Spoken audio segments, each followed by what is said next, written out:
well guys, glad you were coming to this session because you're going to walk out of here perfect parents. I guarantee you. I'm a little sarcastic in my name, I apologize. So my goal today is to kind of analyze this parenting style that we see cropping up a lot more nowadays, this friendship style parenting. And I don't want to down anything, but the more honest you get with your analysis, you realize, well, there's some good parts, but at the same time, there's some things that we really need to be careful of. And God's Word straightens all of that stuff out. Obviously, society has definitely got their way of doing things, and the longer we go through time in society, it becomes very, very different than what God tells us we need to do. And it's going to be tougher, but it's always going to be better. You just got to learn to trust God like that. So, with that said, with the relationship between a parent and a child, and trying to communicate and love your kid the way they need to be loved, is there a balance between being a tough authority and a loving parent? Is there a sweet spot? Can you go too far in the wrong direction? If you do make some mistakes in those areas, can you come back to it? There's a lot that goes into this. So what we're really going to do is we're going to analyze more of the structure God has for the home, and then say, all right, now can friendship-style parenting do this? Because as we see what God lays out, it's pretty obviously that it cannot. So we're going to pull the good things, but we're also going to recognize the pitfalls at the same time. And a lot of the verses we're going to look at are going to come from Proverbs. I threw them all up on the PowerPoint so we can rifle through this as quick as possible. And if you've got questions afterwards, I'll gladly do my best to field those, or even during the Q&A at the end of the day. So, with that said, one of the best ways, come on in, we'll find a spot for you somewhere. There's one in the back here. Yeah, got one back there, got one here as well. Yes, ma'am. Do we need two? Oh, well, he's not in here, I don't think. Did he head to the The restroom. I was coming out, and he was going down. Okay. So with that, let's grab a little glimpse of different parenting styles, and all you have to do is go to Walmart. Pretty much. You will see just about everything you need to see at Walmart. So within this context, let's imagine there's a parent walking down an aisle with a cart, and they've got a kid in the cart. Now, they may have 4 other kids behind them. It doesn't really matter, because the one in the cart is about to blow. You guys, you know it. They see something they want, they haven't had their nap, who knows what. But the kid's about to blow, and depending on the parenting style, is going to determine how the parent reacts. So, scenario 1, let's say the parent is more of the negligent parent style. This is the person that the kid is blowing up, throwing things, and 3 aisles away, it's ruining your day. But that parent doesn't care. They're going on like nothing's happening. Like, how do you not see this? This is World War III, and you don't care. Now, you might think, well, I guess they're just really disciplined and self-controlled. No, that's negligent parenting. They're not handling the situation. Sometimes it comes from just, they don't care. You know, I feed you, I clothe you, and you turn out how you want to turn out. Which happens. It's really sad, and it's a mess. But on the other side, it could be that they're defeated. I watched this, and it was kind of poignant. I was spending very infrequent time, but I was spending some time with one of my cousins, and I was watching her with her oldest son. Ellie is about 8 or 9 years old, maybe. Sharp kid. He had made a mess in the driveway. We're all sitting outside talking, and my cousin says, "Elliot, clean that stuff up." So Elliot kind of goes over there and just kind of meanders around. 5 minutes later, she says, "Elliot, clean that stuff up." She's staying calm. Elliot kind of goes around, kicks some things around with his foot, moves some things, walks around. 5 minutes later, Elliot went in the house. She stayed calm. She went over, she picked everything up, put it away. And I was like, wow, she's really keeping it together. That's impressive. And then it dawned on me, she's defeated. That kid's strong will just told her what to do. She didn't handle the situation. That's negligent parenting. I'm like, man, that is going to come back to bite her something fierce. So there are negligent parents out there. You'll see them in Walmart. But what about enforcer parents? This is the kind of parent that, as their child throws a tantrum, they throw a tantrum right back. You know, the kid is all bluster and volume, and so is the parent. So this parenting style is more parent-centered, where you're going to do what I say because I said so. A lot of threats, a lot of yelling, a lot of physical size intimidation, which only works for so long, because eventually those kids get bigger. So this kind of parenting is a mess. And it brings a product where you end up with kids that, A, walk on eggshells for the rest of their life because they're scared to death of authority. Or B, they learn to become a bully because they've been bullied by their parents, and that's just how you handle things. Or C, they become very emotionally distant. People that bully their kids in the defense, will start to shut off emotion. They may obey, but they really don't care. And that's dangerous because that's affecting the kid's heart. So negligent parenting and forcer parenting, there's some verses on that. Proverbs tells us, as you fathers, provoke not your children to wrath. How you deal with your kids is going to elicit a response. And you're actually building your kids in those scenarios. He that is soon angry dealeth foolishly, and the man of wicked devices is hated. I've had teenagers sitting in my living room just crying, like, my parents don't love me. And these are parents that have given those kids good lives. But it's not the life surrounding they wanted. It was the relationship. So how you parent is massive. But then there's also the style that we're going to talk about a little more today and analyze this one. This is when you're sitting in Walmart, the kid over there is about to explode, the parent knows it, and they're like, okay, sweetie, okay, do you want this? I'll give it to you. But please, mommy hasn't had a rest today. Would you please just... And the parent is just begging and pleading and giving the kid whatever they want, emotionally manipulating the child, whatever they have to do, just to regain peace.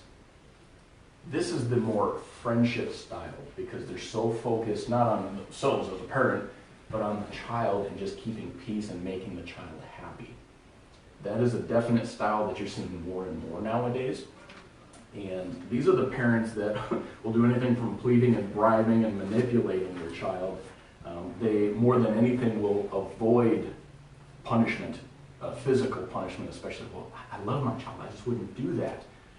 But the Bible tells us, he that spareth his rod hateth his son. He that loveth him chasteneth him betimes or often. So a loving parent will handle the situation, if needed, with physical punishment. Not all the time, but that is definitely a part of an upbringing. There's also the situation of the parent is afraid to actually physically handle something, or they're afraid just to say no because they might disappoint their child or hurt that relationship. Well, you have to learn to say no as a parent. If you want some stark illustrations of parents who did not say no enough to their children, read 1 Kings 1, David and his son. That kid, because he was never told no, specifically, chapter 1, verse 6, that kid came after his dad for his throne, if possible. It's crazy. 1 Samuel 2 and 3, Eli, high priest, known for raising the prophet Samuel. Wow, what an authority, right? The guy was a horrible failure. You look at that guy's two sons, they were disgusting individuals. And God brought judgment on Eli specifically because you loved your kids over me and wouldn't restrict them from evil. So this permissive attitude with friendship parenting is absolutely destructive. Or it's not setting enough boundaries.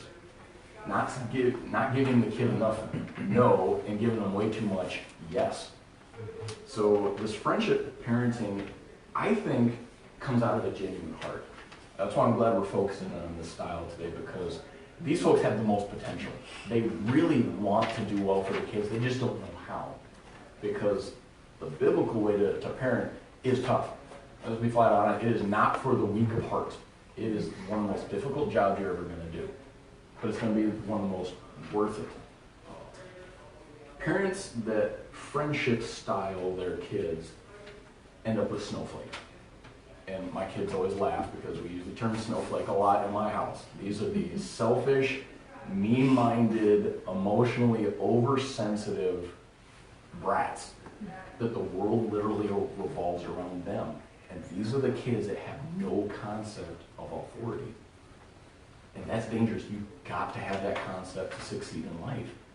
But if you don't establish that as a parent, your kids are going to suffer for it because you're going to be cranking out snowflakes.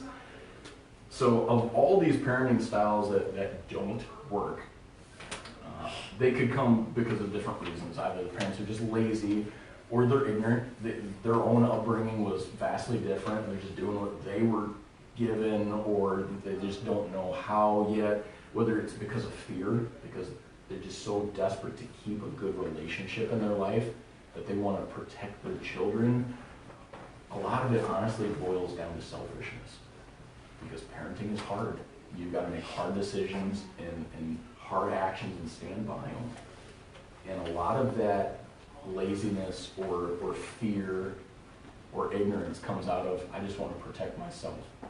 I want comfort in my home. I want things to go my way, and I'm not going to do it the hard way.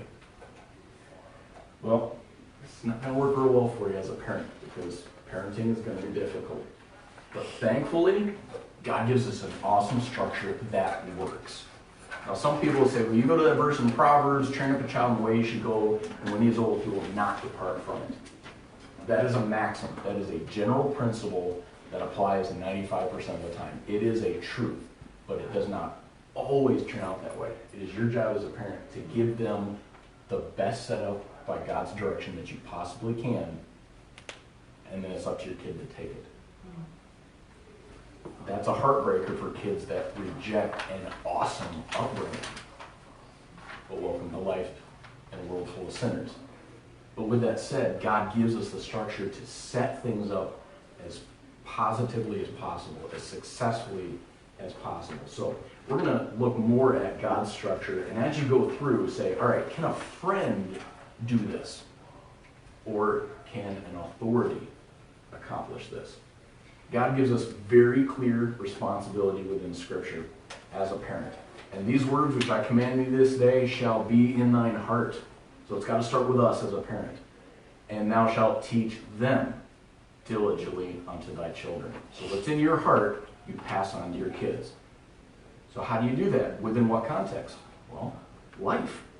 You shall talk of them when thou sittest in thine house, when thou walkest by the way, when thou liest down, when thou risest up. Life is the classroom. So a lot of what we're going to look at is going to set that up. Even in the New Testament, same scenario. Any fathers, it says, provoke not your children to wrath, but, positive side, bring them up in the nurture and admonition of the Lord. So as a parent, it is your God-given responsibility to train your kids. So you have a goal. You just don't hope your kids turn out all right. That doesn't happen. You know, if you never aim, you're never going to hit your target. You've got to have a specific goal. I'm going to train my kids. All right, which should lead you to say, well, train them in what? You know, you've got to take that next step. Proverbs 29:15 tells us, the rod and the reproof give wisdom, but a child left to himself bringeth his mother to shame. If you don't do the work, you're going to end up hurting someday. God doesn't want that for you. God doesn't want that for your kid, because by the way, your kid's going to hurt too, and the rest of society along with them that's got to live around this kid. So you need to understand something very, very powerful, that the relationship you have with your child is going to directly connect their concept of God. I grabbed this when I was younger. I didn't realize it until later in life, but I was kind of struggling with, all right, we're supposed to love God, yet we're supposed to fear God. It doesn't seem like it should mix. But then one day, just, boom, it hit me. I was scared of my dad growing up because he was a strong, authoritarian, disciplinary kind of guy. But at the same time, I love my dad fiercely. My dad was very strict on us, but my dad loved us like crazy. Like, that's what it is. I fear and love the man that is worthy of fear but loves me. That's how this balance happens with God. I ought to fear God because I don't want him to punish my sin, but nobody loves me more than God, and I love him in return. So I made that connection between me and God because of my relationship with one of my parents. Man, does that add a little bit of pressure now that I'm parenting 4 kids. Their concept of God is going to be based on how I deal with them. Lord, I need your help today. I don't want to mess this thing up. Because obviously, Parenting is never going to be done perfectly. Don't expect perfection because it's not going to happen, but it's a job that has to be done correctly. And so understanding that I have a responsibility to train my child, to teach them, gets me in the right direction here. Friends don't have that responsibility from God.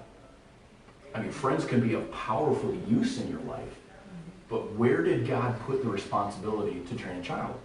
Not with their friends. I mean, you don't see kids running around the schoolyard saying, you get a timeout. I'm going to whoop your butt for doing it. My friends don't do that. Parents do that.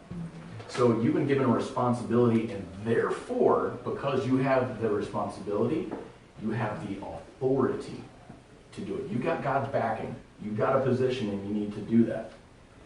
That is the key ingredient that friendship parenting lacks. Because of the setup, they don't have authority.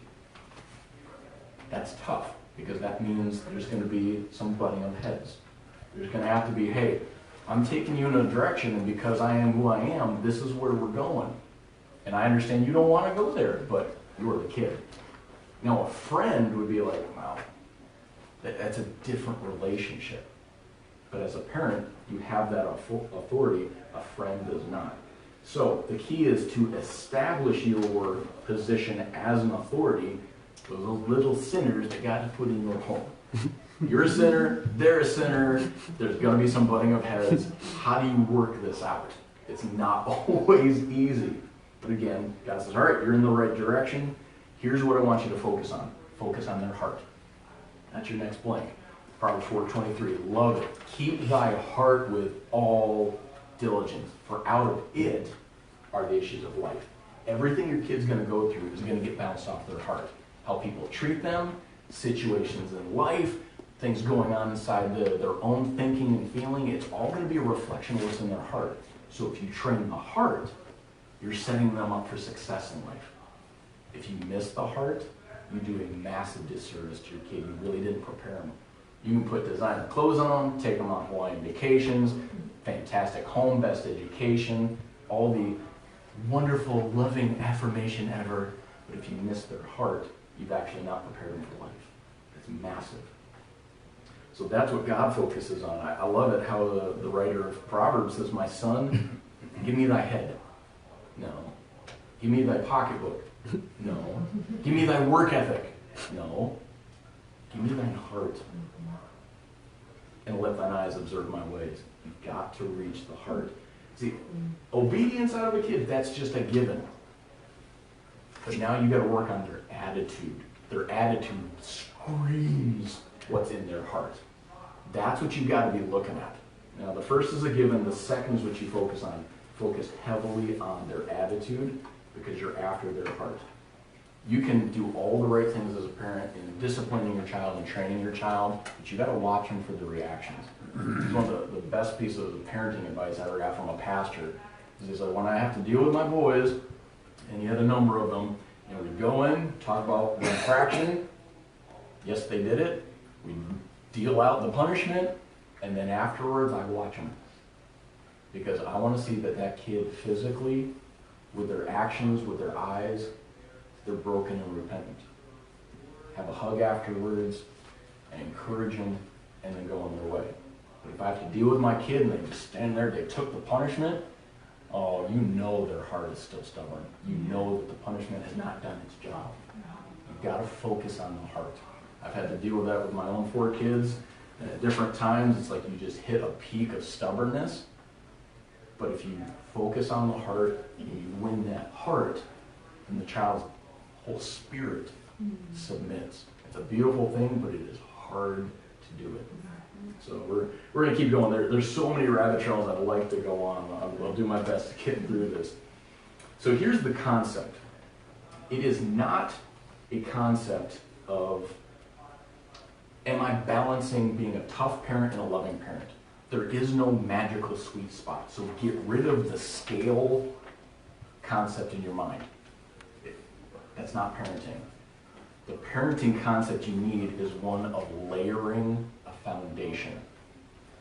Isaiah 28 has got a really interesting context, but within those verses of God dealing out death and judgment to the children of Israel, he makes a statement through the prophet, whom shall he teach knowledge and whom shall he make to understand doctrine? So it's a teaching concept.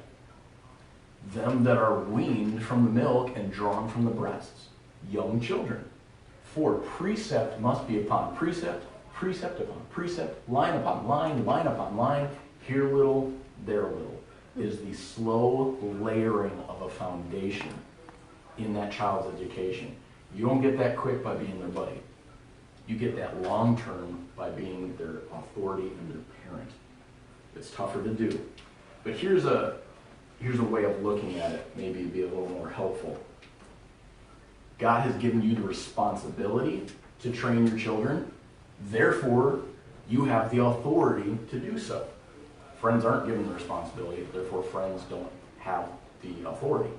That is the key element. So, off of, I know this is what I got to do, and God has commanded me to do it and allowed me to do it, now what are my methods? I know where we're going on the trip, now we can pick the path. I know what structure I'm building, now I can pick my tools. And oh look, Bible's full of them. And off of that effort, down the road, you can get to a place of friendship with your children. But in this process of living life together, your relationship, your closeness is going to evolve and mature. But you cannot skip to the end and expect to get these three. It does not work that way. You've got to start here. It is very rare that you will meet a teenager that says, my parent is my best friend. I actually run into it. But when I've seen it, these three had already been established. It's pretty rare to get to that level in their teen years. But I've met lots of young adults, and even more adults middle-aged, said my parents are my best friend. Because this has been established, and their relationship has been able to mature to that place. Friendship parenting throws this on its head, and it throws your kids on their head. It falls apart. I'm kind of visual, so friendship with your child is the icing on the cake. You don't layer 6 inches of icing and then put a cake on top. That's a mess. It probably tastes good, but it's still a mess. It just doesn't work. But it's the icing on the cake, and you've got to wait to get there. Now, you might be thinking, okay, so where is the love in all of this? I'm seeing all authority. Every single layer of this is coated with love. That's how you look at your kids. I love you, and therefore I'm going to get to this goal of training you. I love you, therefore I'm going to be the authority you need me to be, even though you don't like it all the time. And I have to say no, and I have to punish, and I have to do all this stuff. But I love you, so I'm going to do it. And in my methods, I might have to spank your tail. But you know what? In that process of me doing it, you're going to know I love you. Even though you might not see it, you might not agree with it, but years down the road, those young people that have been trained well come back and say, Mom and Dad, thank you. Thank you for raising me right. I didn't like it at the time, but now I see it. That love coats everything you do, and actually it balances out, especially those methods. So it's not a scale, it's a layering. That's really important. So now that you know where you're going, what you've got to build, now you've got the tools that you need. Let's look at this even more closely. We're going to fly through the rest of this if we can. What to build? How do you exert your authority? Well, these are the two elements our society is sorely lacking, and this is the essentials for successful parenting. Number one, you've got to have a fear of authority instilled in your kids. This is a hard process, and most of the time it is developed through discipline. The fun part, yeah. But it's got to be established. Your kids have got to get ingrained, even from a very young age, that they need to fear authority. Most of it's because if I break the rules, I'm going to get consequences that hurt.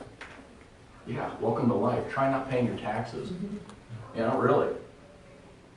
Jump out on 9 and do 120. There are going to be consequences, and they're not going to be comfortable. So you learn to fear the authority.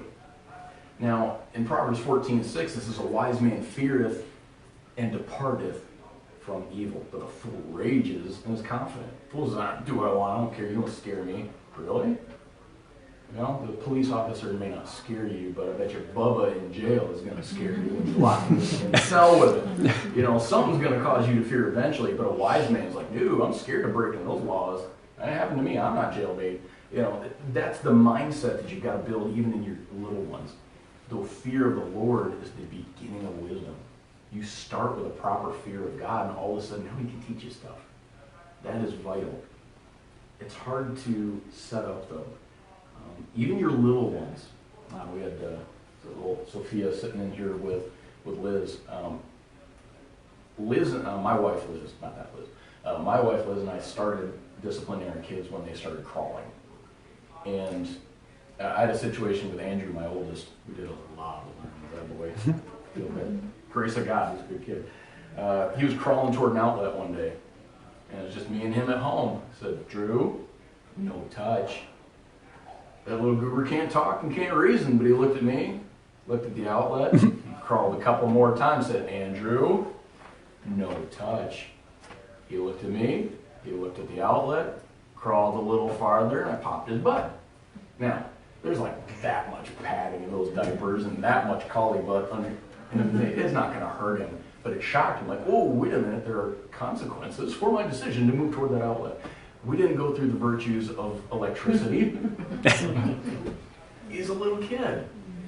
But I will tell you this, if he does not fear the consequences of disobeying me, if I don't love my kid enough to do that, I'm going to walk out of the room and hear an electrical pop and come back in and see the smoking remains of my kid because they're messing with an outlet.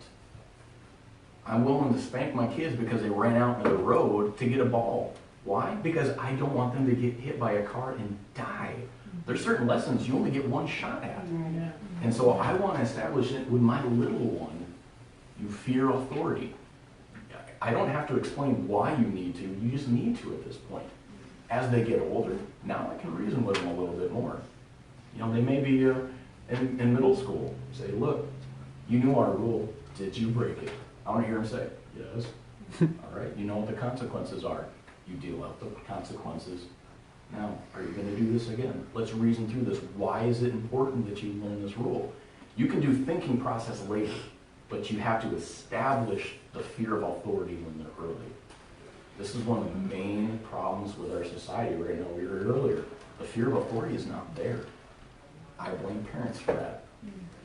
Life is going to teach you, but those lessons don't always sink home, not like a parent can sink in early on. Now, you know, certain advocates that would disagree with this say, yeah, but your child's learning to fear you. That's not good. Are they going to fear me? Yes, because I'm the one dealing out death and judgment. But if I parent properly throughout this situation, if I am calm, if I am clear, they're going to transfer that fear to the consequences. Yeah, they're going to fear dad a little bit, but you know what? They're going to make that transition, and they're going to take that all through life. If I'm scared of them being scared of me, well, then I'm not going to parent. That sounds more like just trying to be a friend, and that's not going to help them succeed in life. The other part is respect for authority. Proverbs 30, verse 17, it's pretty graphic, but it's true. The eye that mocketh at his father and despiseth to obey his mother. What's going to happen to a kid like that when he gets older? The ravens of the valley shall pick it out, and the young eagle shall eat it. It's going to be dead. And the birds of the field are going to feast on his carcass. Whoa, that's pretty drastic. Yeah, if I allow my kid to disrespect me, that's going to take them down a path in life that's going to ruin them. If they disrespect me, they'll disrespect teachers, police officers, the government, their boss. I'm setting them up for failure if I don't handle this properly. It's a hard job, but you know what? I've got to do it. Got to do it. I've got to layer these things on top of each other. You know, people don't listen to a cheerleader on the field. You know, you're not looking to the girls' pom-pom line to give you the next football play. You look to the coach. And that's what friendship parenting does. Hey, I'm your best friend here. Go team, go. They don't look to you for advice. They don't respect your authority. Your words don't have any weight. But I tell you, who they do respect is their coach. that makes them work hard every practice, that is instructing and investing in them. Because as a parent, you go through those phases of parenting, of being the instructor, then you can move on to, when they get a little bit older, to being that coach and refining what you've instilled in them. And then when they get older, whether it be college or young married life, now you can be their coach, their cheerleader. You're doing a great job. Keep it up. And my parents are doing that with us. My dad makes it a point to say, you guys are doing a great job. You don't know what that does for my heart, because parenting's difficult. But to hear him say that after we've gone through the process holds a lot of weight. It really does. But you've got to establish your authority as a parent, and that comes through fear of authority and respect for authority. This is a long process, but you've got to do it. Because again, you're teaching them to respond to God. How they respond to your fear, your respect, they transfer that on. All right, so how do you build it? 3 minutes, okay. We're really gonna go here. How do you establish that? You need to with fear and respect, but how? Okay, if I can scream it 100 times, I would right now. Start early. If you try to establish the fear of authority and respect for authority when they're teenagers, just crawl into a bunker and just hold on until they're out of your house. I'm serious. It is so hard to backdate that lesson. It is way too hard. You've got to start when they're early. It's sad, but I've had parents in my office in tears, so frustrated with their teenager, like, what do we do? And honestly, build a time machine and back up 12 years. Because you're trying to establish things you should have established back then. The longer it goes, the harder it is to establish that. The earlier you start, the more you can refine and rely on those things to get your kids through the tough lessons they are going to be facing. They're sinners, they're going to be bucking authority, but you got to layer that foundation and establish authority, and they're going to be able to work through those things. So you've got to start early. Proverbs, chasing thy son while there is hope. Let not thy soul spare for his crying. While there is hope. There's a window of opportunity here. You've got to take it. And if you just can't take it because your kid's crying and discipline hurts, you're going to buckle and you're going to ruin your kids. I've got a story about that, but we're going to move on. So to finish it off, well, not quite finish off, you need to also set clear boundaries. In that, Ryan's, I'm sure, doing a great job. Any of you were in his class about media? Excellent. I want his notes. If he gave you any. Did he give you any? Oh, all right, I'll talk to him. Okay, I want to copy that, if you would, please. You've got to guide, monitor their social media. You've got to interact with their friends, because they're going to be learning so much off of their friends, because iron sharpens iron. So a man sharpens the countenance of his friends. So your kids' friends are either going to be sharpening them or dulling them. You need to get to know your kids' friends. You are not the cool kid of the group. You will never be cool to your kids. You might be cool to their friends. You will never be cool to your kids. So don't even try. Don't bother. But you need to know who they're hanging out with. You're not the cool kid, but you're the one that allows the cool kids to come over. You're the one that allows them to go over to their houses. You're the one that calls those shots. You are establishing your authority by those guidelines. Really, you're protecting them. They don't get that. But they will get that you are the one in charge here. And as life goes on, as they are responsible and as they are trustworthy, you can give them more freedoms. You need to give them more freedoms. Sometimes that gets scary. Andrew's 14 now. He's like, Dad, I'm going to be driving soon. I'm like, they're saving up for a car, boy, so you can drive mine. But that's scary. My kid hopping in the car and leaving. To do what? I don't know. I need to train them now so that I can give them those levels of responsibility and freedom. But they need to be worthy of it. I'm helping that process by building consistent structure. And that consistency as well, as far as boundaries, consistency is massive. Proverbs 29:17. He that spareth his rod hateth his son. Wow.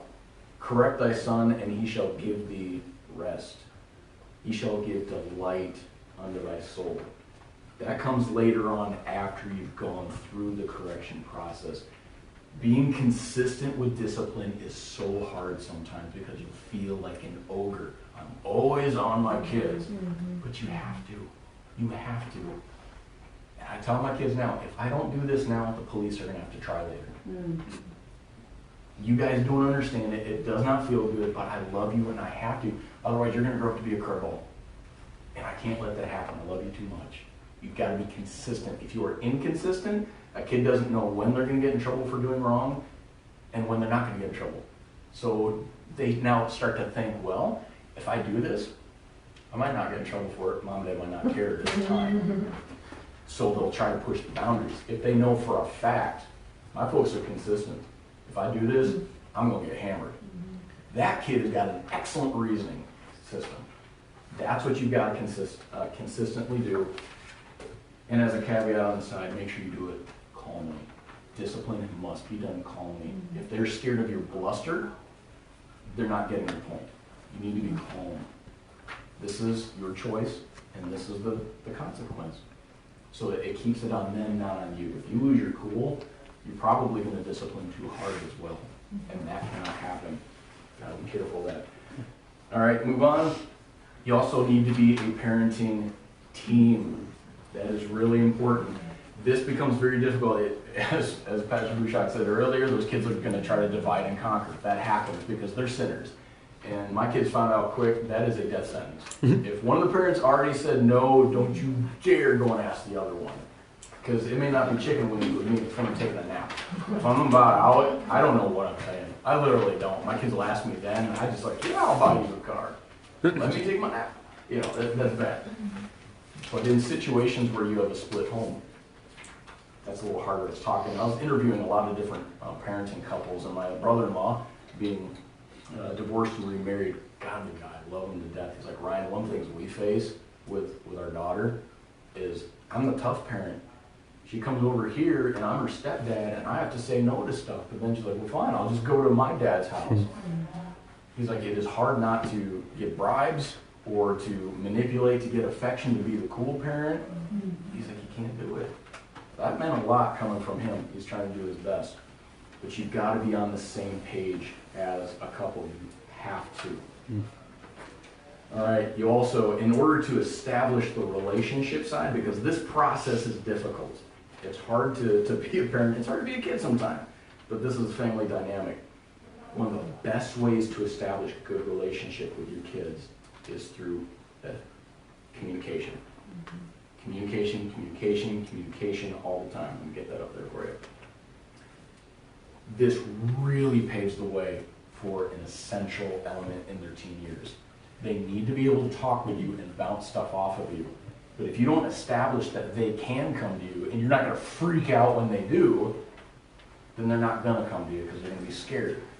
But if you start by having dinner around the table consistently, where everybody's phones are away, get rid of the phones, that's your next blank. When you're in the car, when you're around the table, when you're in the living room, interact with your kids. Open up and allow that communication. Most people are doing this all the time when they could be making connections with their kids. You've got to do that. And you've got to open the door to tough topics. Whether that be, the last class had some good questions about this, you know. Being a parent means having to give the old birds and the bees talk. Yay. Yeah, that's not awkward. It's totally awkward. But you know what? You've got to open up those conversations, because if you don't train your kids about certain things, you know how your sons are going to learn? They're going to start listening in the guy's locker room after a game. You think that's the best education for your kids? No. The TV is going to educate them. You got to initiate those tough conversations. Say, look, you don't want to talk about this now? I don't want to talk about this now. We're going to talk about this now. To initiate it, say, hey, come to me with questions. I am always here. I'm not going to freak out. You can be honest with me. This is safe. But you need to bounce stuff off of me. I made a very strong point to do that with my oldest. We went camping, had some talks throughout the evening, and then the next morning. And to the praise of God, he's come back to me and said, hey, Dad, some of the guys are talking about this. Is this accurate? Poker face. No, son, it's not. I'm glad you came to me. And you've got to develop a poker face. Because they have got to know that they can come talk to you. But they're not just going to start when they're teenagers with tough topics. You have to open up that communication from youth and then initiate those conversations. All right, real quick. Time. This is how you build a relationship. friendship with your kid. It is not quality time. It is quantity time. The same kid that was sitting in my living room, bawling her eyes out saying, my dad doesn't love me. That family is well-to-do and went on Hawaiian vacations every year. Stopped the whole world to come out to D.C. to spend time with my family. You can't make up for the 11 and a half other months that you weren't a parent by spending 2 weeks of quality time. It is quantity time. Put down the phone, get off from work early, drop your plans on the weekends, spend time with your kids. That's how you build this process. The families that I've seen that are the most successful with super close kids, even into their kids' college years, young married life years, they all had dinner around the table constantly and loved it. It was the highlight of their day where they talked. Vital. Quality, no. Quantity, yes. And finish it off, be tougher on your kids than anybody else and love your kids more than anybody else. Eventually, that will communicate. You've got to keep your mind focused on the end goal. Eventually, this stuff is gonna get through to my kids. They don't like it now, they don't understand this hurts me more than it does you. Yeah, tell that to my backside. Yeah, tell that to my heart. It is hard, but you're gonna thank me, and down the road, where that kid gets smacked in the face with life, whether it be in college, or they're now married, or they have kids now, they're gonna come back and say thank you. But you've gotta keep that goal in mind, otherwise you're gonna feel like an ogre. But you're not. You're just following God's commands with love. This setup cannot be accomplished with friendship style, because you've got to have the foundation of God's responsibility to move, to train, the authority to do so, the methods to build that authority, and that's building stuff in their minds and their hearts that's going to get them through life successfully before God. And then the cream on the top, the icing, finally comes where that relationship develops even into a friendship. It's a beautiful thing, but you've got to do the time to win that prize.